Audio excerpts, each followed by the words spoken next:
Fella playing guitar with a bottleneck around his finger, Man, when you talk about legends, you gotta mention James Brown.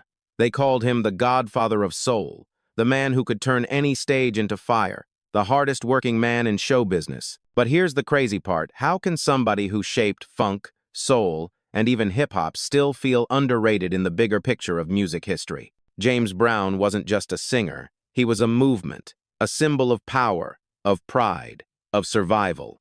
He went from nothing to global icon, yet his story is full of chaos, battles, and pain the world never fully understood. So why did a man who gave so much never get all the respect he deserved? Let's get into his story right now. Let me know where you're watching this from in the comments. Grab yourself a warm drink, maybe a cup of water or tea, sit back, and let's start this journey together. James Brown's story didn't begin with the spotlight or the screaming crowds. It started in the harshest corners of the South during 1933. Born in Barnwell, South Carolina, James came into a world where poverty wasn't just a struggle, it was a way of life. His parents, Susie and Joseph "Joe" Gardner Brown, lived on the margins, and from the very beginning, James knew what it meant to fight for survival. His family moved around constantly, chasing work and stability that never seemed to stick. Before he was even old enough to understand music, he was already learning the sound of hardship, the creak of old floorboards, the growl of an empty stomach, the whispers of adults wondering how they'd make it to tomorrow. Things went from bad to worse when his mother left the family. For James, the absence of his mother was like a permanent scar. He was barely a kid, yet he had to grow up fast. His father, who struggled to provide, often left James to fend for himself. With no real home and very little love, the boy learned early on that life wasn't going to hand him anything. If he wanted to eat, he had to hustle. If he wanted respect, he had to fight for it. That's how James Brown started on the streets, not the stage. Man, picture this, a little kid, maybe 7 or 8, shining shoes on the sidewalks, dancing for coins, trying to scrape together a few pennies so he could buy food. Sometimes he sang, sometimes he just begged, but he was always moving, always working. He carried the burden of hunger and poverty, but he carried it with rhythm. Even then, there was something about him, something electric that made people stop and watch. But growing up black in the segregated South of the 1940 wasn't just tough. It was dangerous. Racism wasn't some distant concept. It was daily reality. James saw it in the way his family was treated, in the limits placed on his opportunities, in the way people looked at him like his life was worth less. Those experiences carved something deep into his soul, a need to prove himself, to rise above, to shout his worth so loud the world couldn't ignore it. The lack of stability pushed him into trouble. Without guidance, James drifted into petty crime. By his early teens, he was arrested for stealing, a desperate move that landed him in a juvenile detention center. Some people would have crumbled right there, but for James, this was another kind of school, the school of survival. Locked away, he learned discipline. And though it was painful, it gave him something he hadn't had before: structure. So from the very start, James Brown's life was no fairy tale. It was tough, it was lonely, and it was unfair. But out of all that struggle, a fire was burning. The same hardships that could have broken him were quietly shaping him into the man who would one day change music forever. Locked inside that juvenile detention center in the early 1940s, James Brown discovered something that would transform his life music. Man, you got to imagine it. Concrete walls, strict rules, no freedom. And yet in the middle of all that bleakness, James found rhythm. He joined the prison's gospel group, clapping hands, stomping feet, singing spirituals that lifted the spirit even when the world outside seemed cruel. For the first time, his voice wasn't just about begging for coins, it was about commanding attention, moving people, giving them chills. He soaked up every note, every melody, like a starving man finding food. Gospel gave him soul, rhythm and blues gave him grit, and the streets gave him swagger. James realized that sound could be power, that a voice, when used right, could open doors no key could unlock. He once said that without music, he probably wouldn't have survived. And man, you can feel that truth in every scream, every shout, every growl he put into a song later on. When he got out, James didn't go back to being just another hustler. He had a mission now. He'd walk through neighborhoods, singing at local gatherings, anywhere folks would listen. Churches, street corners, talent shows he treated every spot like Madison Square Garden. People started whispering about this wild kid with the fire in his lungs. He wasn't polished, but he had raw energy, the kind that makes you stop whatever you're doing and stare. One of the biggest turning points came when he crossed paths with Bobby Bird, a young singer who recognized the spark in James. Bird's family practically took him in, offering the kind of stability he hadn't known since he was a child. That bond would change everything. Through Bird, James stepped into a real music group, eventually joining what would become the famous Flames. Suddenly, he wasn't just a boy trying to survive, he was part of a crew, a unit, a brotherhood built on sound. And here's the wild part. Even before he had a hit, James Brown carried himself like a star. He practiced endlessly, rehearsed every move, worked on his voice until it was sharp like a blade. He knew he didn't have the privilege of talent alone. He had to outwork everybody, prove that his past didn't define his future. That hunger, born from poverty and pain, became the heartbeat of his style. So out of prison walls and church pews, James Brown discovered the gift that would take him from the dirt roads of South Carolina to stages across the globe. Music wasn't just something he loved, it was his escape, his identity, his weapon. And man, once James found that rhythm, the world didn't stand a chance. By the mid-1950s, James Brown wasn't just a kid with raw talent anymore, he was a young man chasing a dream that seemed impossible. With Bobby Bird by his side, James stepped into the world of professional music.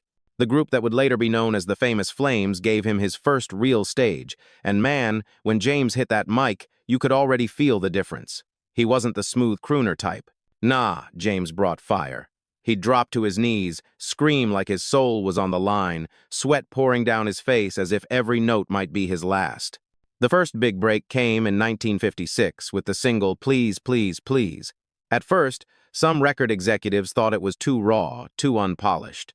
But when James let loose in the studio, stretching out that please until it felt like heartbreak itself, it was undeniable. The record dropped on Federal Records, and to everyone's shock, it sold like crazy, over 1 million copies. Suddenly, the boy who once danced for pennies on the street had a hit playing on radios across America. But success didn't mean comfort. In fact, those early years were a grind. The famous Flames had to hustle city to city, club to club, piling into vans, playing one-nighters, sometimes not even getting paid. James, though, refused to slow down. He drilled the group like a general. Rehearsals were strict. Every dance move had to hit at the same time. Every note had to be perfect. Some called him demanding, even harsh, but that discipline gave them an edge that nobody else had. They weren't just a band, they were a show. And that show was electric. Audiences had never seen anything like James Brown. He'd spin, drop into splits, toss the mic stand and catch it like it was part of the beat. The crowd went wild, man. Women screamed, men shouted, and people left the venue knowing they had just witnessed something unforgettable. That's when James Brown started being called the hardest working man in show business. He gave everything, night after night, as if he had to earn his spot on that stage all over again. Still, recognition from the mainstream was slow. Critics often brushed him off as too much, too emotional, too raw compared to polished stars of the day. But that same rawness made him magnetic. Black audiences especially saw themselves in James, the struggle, the passion, the refusal to be ignored.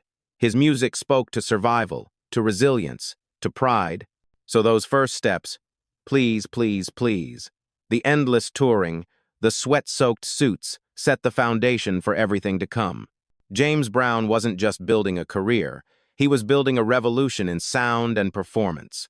The world was just starting to notice, but man, they had no idea how big this wild boy from South Carolina was about to get. As the late 1950 rolled into the early 1960, James Brown started shaping a sound that didn't quite fit into the neat boxes of R&B or gospel. Man, he was cooking up something new, something raw, something that felt like pure electricity. The famous Flames gave him a bass, but James was the engine, always pushing, always experimenting. Instead of focusing only on melody, he leaned into rhythm. Every instrument became part of the beat. The horns punched like jabs, the guitars chopped like knives, the drums drove everything forward, and James's voice sat on top like a preacher, like a drill sergeant, like a man testifying his soul. Crowds had never heard anything like it. Songs like Try Me in 1958 and Think in 1960 weren't just ballads or dance tunes, they were showcases of James Brown's control over emotion and groove. He had this way of stretching out a single word, repeating it, twisting it until it became less about lyrics and more about feeling. You didn't just hear James, you felt him, deep in your chest. And that became the signature, the scream, the growl, the shout that made you believe every word. But James didn't stop at the sound, he revolutionized the stage. The suits, the sweat, the cape routine where he'd pretend to collapse only to spring back with even more fire, that was all James Brown. He turned concerts into theater, into ritual, into pure spectacle. He trained his band with military precision, fining members if they missed a note, making sure the entire show ran like a machine. Some thought he was too strict, but the result was undeniable. Tight, powerful, unforgettable performances. Behind it all was a vision. James wanted to break the mold of what black entertainers were supposed to be. At a time when segregation was still alive and opportunities were limited, he carved out his own lane. His music and his presence screamed pride, strength, and independence. By focusing on rhythm and energy, he laid down the foundation of funk even before the word funk was widely used to describe a genre. And man, the people responded.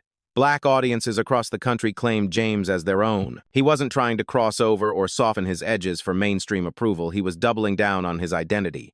That raw honesty became his weapon, his shield, and his legacy. So while other artists chased pop trends, James Brown was busy building something timeless. Piece by piece, groove by groove, he was becoming the architect of a whole new sound. The godfather of soul was stepping into his kingdom, and the world was about to feel the full force of James Brown's style. By the mid-1960s, James Brown had gone from local sensation to a national powerhouse. But man, the real explosion came when he broke through with songs that didn't just climb the charts, they rewrote the rulebook of popular music. In 1965, Papa's Got a Brand New Bag hit the airwaves, and everything shifted. That track wasn't just a hit, it was a declaration. The horns stabbed like lightning. The groove was stripped down to pure rhythm, and James's voice commanded every beat. It won him a Grammy and shot him to the top of the R&B charts, proving once and for all that his too raw, too different style was exactly what people wanted. Hot on its heels came I Got You, I Feel Good. That song became his anthem, the scream, the punchy horns, the sheer joy bursting through the speakers. It was impossible not to move when it played.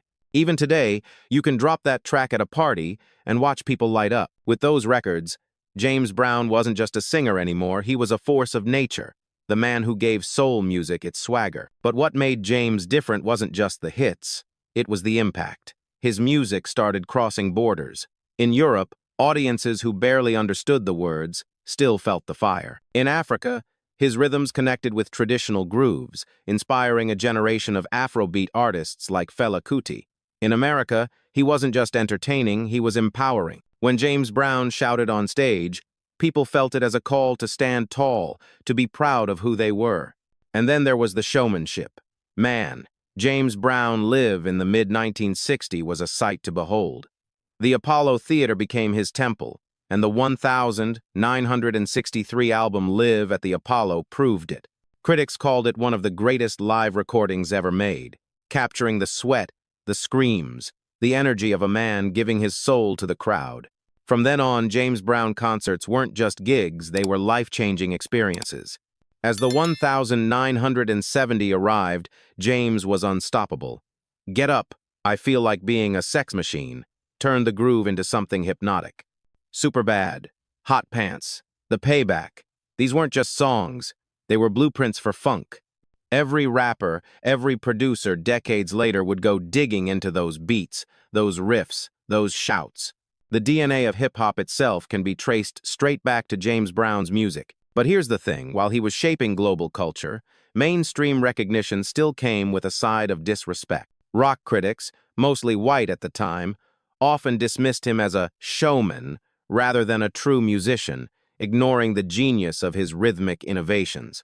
Yet behind the scenes, every major artist was taking notes. Michael Jackson borrowed the footwork, Prince borrowed the attitude, Mick Jagger borrowed the stage energy. They all knew who the real master was.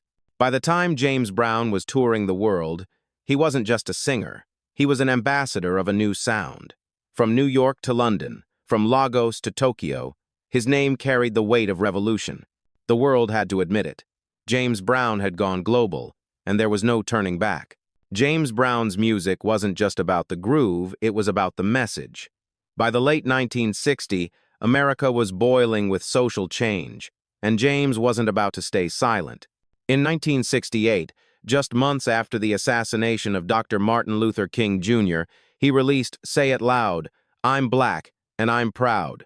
Man, that wasn't just a song, it was an anthem. Kids were shouting it in the streets, adults were chanting it in rallies, and suddenly James Brown wasn't just the godfather of soul, he was the soundtrack to the civil rights movement. His words gave power to a generation that was told to sit down and stay quiet.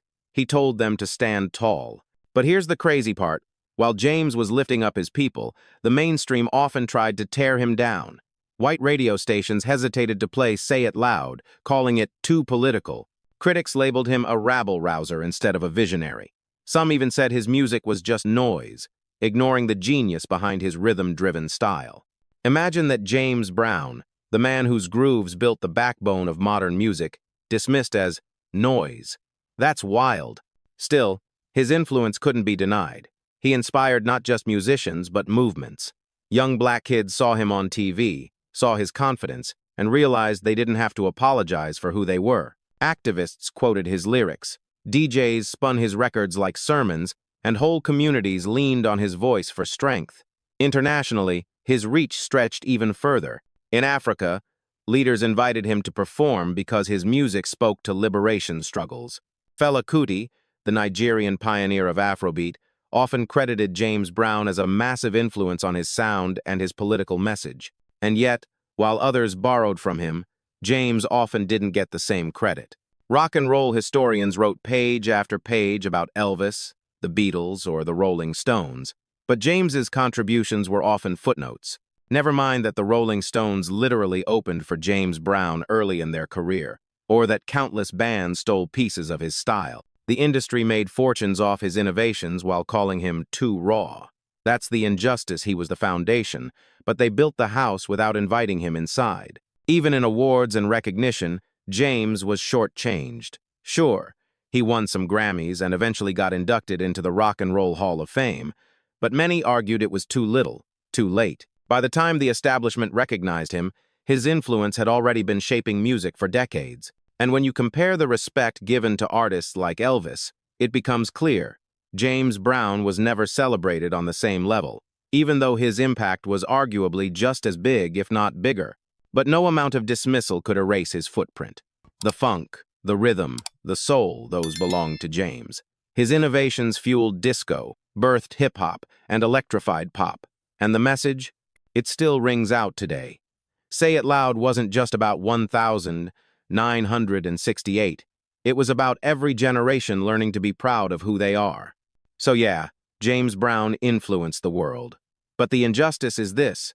He never got all the flowers he deserved while he was alive. The establishment might have tried to minimize him, but history knows the truth. For all the fire James Brown brought to the stage, his personal life was filled with storms that never seemed to calm down. Man, the same intensity that made him unstoppable in music also haunted him off the stage. He demanded perfection, not just from his band, but from the people closest to him, and that pressure often turned into conflict. Let's start with his marriages. James was married multiple times, and almost every relationship carried heavy turbulence. Stories of infidelity, jealousy, and even abuse began to surface. His partners often described him as controlling, a man who lived by his own rules and expected everyone else to follow. Some accusations of domestic violence tarnished his image, painting a darker picture of the godfather of soul. To the public, James Brown was a hero, but behind closed doors, he could be volatile, struggling to manage the weight of fame, stress, and his own demons. Then came the drugs. Like many artists of his era, James turned to substances to keep up with the demands of constant touring, recording, and performing. Cocaine became a shadow in his life, feeding into his mood swings and erratic behavior. Man, imagine performing hundreds of shows a year, running a band like a general, and carrying the expectations of millions of fans, it wore him down. Drugs offered temporary relief, but they also fueled the chaos, leading to arrests, breakdowns, and public scandals that would follow him for decades. Money, too, became a battlefield. Even though James Brown sold millions of records and packed out venues across the world, he often found himself tangled in financial trouble. Bad business deals, shady managers, and his own spending habits drained his fortune. He invested in radio stations and real estate, trying to build an empire. But not all of those ventures paid off. IRS troubles would hound him repeatedly, and the press loved to highlight his financial struggles, as if rooting for the downfall of a man who had given so much to music. And then there was the law. James Brown had a reputation for running things his way on the road, in business, and in life. That meant clashes with authority were inevitable. From speeding tickets to gun possession charges, his rap sheet grew over time. One of the lowest points came in the late 1980 when he was arrested after a high-speed police chase, leading to a 6-year prison sentence, though he served less than 3. For a man who lived for the stage, being locked away again felt like reliving his painful youth. Through it all, James Brown never stopped working. Even in his darkest moments, he returned to the stage like it was his sanctuary. But the personal struggles took a toll on his health, his relationships, and his reputation. Fans who idolized his music couldn't ignore the headlines that painted him as unpredictable, dangerous, or unstable. The truth is, James Brown lived with a dual reality. On stage, he was larger than life, the master of funk and soul. Offstage, he was a man haunted by anger, addiction, and the pressures of being a pioneer who carried the weight of an entire culture. That contradiction between brilliance and brokenness defined so much of his journey. By the late 1970 and into the 1980, James Brown's once unstoppable career began to show cracks. The same man who had set the world on fire with funk now found himself struggling to stay relevant in an industry that was changing fast. Disco was on the rise, hip-hop was just starting to emerge, and James, though he had laid the foundation for both, was suddenly being seen as yesterday's sound. Man, that had to sting. Imagine being the architect of the groove, only to watch younger artists run with your blueprint, while the industry labeled you old school. Still, James tried to adapt. He experimented with disco-leaning tracks and even dipped into more electronic sounds in the 1980s. His 1985 hit Living in America gave him a brief resurgence, especially with its appearance in Rocky IV. That performance reminded the world of his star power, but it was more of a comeback moment than a true revival. By then, James was battling more than just musical trends, he was fighting himself. The controversies piled up. His drug use became harder to hide, leading to erratic public behavior. In 1988, he was arrested after a bizarre high-speed chase that started when he stormed into an insurance seminar with a shotgun, claiming strangers were using his restroom without permission. What followed was pure chaos.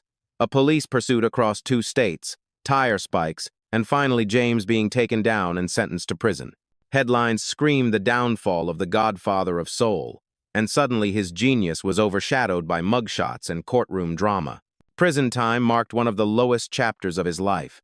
Though he was released early, the damage to his image was heavy. He became a tabloid figure, with every arrest, every scandal splashed across the news. Domestic issues resurfaced as well, with further accusations of abuse and volatile behavior making headlines. For many younger fans, James Brown was no longer the revolutionary performer. They only knew him as a troubled star with a messy personal life. And yet, even in decline, James never gave up the stage. He still performed, still toured, still gave everything he had to audiences who remained loyal. Those who saw him live in the 1990 and 2000 said he could still light up a room like nobody else. The splits weren't as sharp, the screams not as long, but the energy, the soul was still there. Man, it was like watching a warrior battle time itself. But the controversies never stopped chasing him. Lawsuits over royalties, fights over money, constant run-ins with the law. His later years were a storm.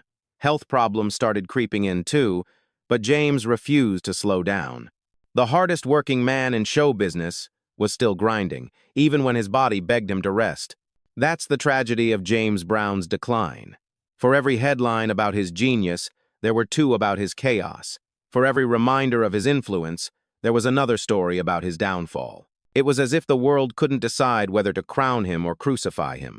And through it all, James kept dancing, kept shouting, kept giving his soul because that's all he knew how to do. When you look past the chaos, the scandals, and the pain, what remains is James Brown's undeniable cultural legacy. Man, this dude didn't just make music, he changed the very DNA of sound. They called him the godfather of soul, but his influence stretched way beyond soul. He was the architect of funk, the blueprint for hip-hop, the backbone of R&B, and the spark that lit pop and rock performances on fire. Think about it before James Brown. Rhythm was part of the music. After James Brown, rhythm was the music. He stripped songs down to their essence, turning every instrument into percussion, every horn stab into punctuation, every shout into an instrument of its own. That innovation birthed funk, and funk birthed everything from disco to modern rap. Without James Brown, half the grooves you hear today wouldn't even exist. And then there's the sampling. In the 1980 and 1990, hip-hop producers cracked open his records and found a goldmine. The breakbeat from Funky Drummer, played by Clyde Stubblefield, became one of the most sampled sounds in history. From Public Enemy to Run, DMC, from Dr. Dre to Kendrick Lamar, James Brown's fingerprints are all over hip-hop. Entire generations built their music careers on top of his beats. That's legacy, man. That's immortality. But it wasn't just about sound, it was about spirit. James Brown represented black pride and resilience in a way few entertainers ever had. Say it loud. I'm black and I'm proud. Wasn't just a song, it was a cultural statement that still echoes today. In times of struggle, his music gave people strength. In times of joy, it gave them a reason to dance. He proved that music could be both political and personal, both protest and party. Globally, his influence was just as strong. In Africa, he was embraced as a symbol of liberation, inspiring Fela Kuti and fueling the Afrobeat movement. In Europe and Asia, his concerts drew massive crowds who didn't need to know English to understand the rhythm. His sound transcended language, transcended borders, it was human at its core. And let's not forget performance. Every time you see an artist command the stage with dance, with precision, with theatrical energy, you're seeing James Brown's shadow. Michael Jackson, Prince, Bruno Mars, they all borrowed pieces of his fire. Even rock legends like Mick Jagger admitted they studied James's moves. He wasn't just a singer. He was a teacher, a showman, a master who raised the standard for what live music could be. So when we talk about James Brown's cultural legacy, it's not just about hits or awards. It's about transformation. He didn't follow trends, he created them. He didn't fit in boxes, he broke them. And decades after his passing, his music, his moves, his message still live on in every rhythm-driven sound you hear today. For all his impact, James Brown remains one of the most underrated geniuses in music history. Sounds wild, right? How can the godfather of soul, the man who redefined rhythm, still be seen as overlooked? But that's the truth. While names like Elvis Presley, the Beatles, and even Michael Jackson are constantly celebrated as cultural giants, James often gets left in the shadows, mentioned less in the all-time greatest conversations, despite the fact that his influence runs just as deep, if not deeper. Part of it comes down to how the industry treated him. Critics often dismissed him as a showman, more about sweat and spectacle than artistry. They wrote about his screams, his spins, his splits, while ignoring the revolutionary way he structured music. James wasn't just singing, he was deconstructing songs, stripping away unnecessary layers, and rebuilding them around rhythm and repetition. That approach laid the foundation for modern genres, but because it didn't fit the traditional idea of melody and harmony, many serious critics didn't get it. Then there's the question of recognition. Sure, James eventually got inducted into the Rock and Roll Hall of Fame, won Grammys, and was honored in documentaries, but those flowers often came late, after decades of shaping music behind the scenes. Meanwhile, others who borrowed heavily from his style, whether in performance, sound, or swagger, were lifted higher in mainstream narratives. That's the injustice. James was the source, but history books often treated him like a footnote, and yet, his genius is everywhere. Listen to hip-hop. Thousands of songs carry his samples. Listen to funk and R&B. His DNA runs through every groove. Watch any major pop star hit the stage with tight choreography, and explosive energy you're seeing James Brown's playbook. From Prince to Bruno Mars, his spirit lives on in performers who built careers following his template. Even if people don't always realize it, they're witnessing the echo of James Brown every time the beat drops and the crowd loses its mind. Fans know it too. Ask anyone who saw him live, and they'll tell you he wasn't just an entertainer, he was a force of nature, a genius of timing, rhythm, and intensity. The way he commanded both the stage and the band was unmatched. He didn't just perform songs, he turned them into living, breathing events that left audiences changed.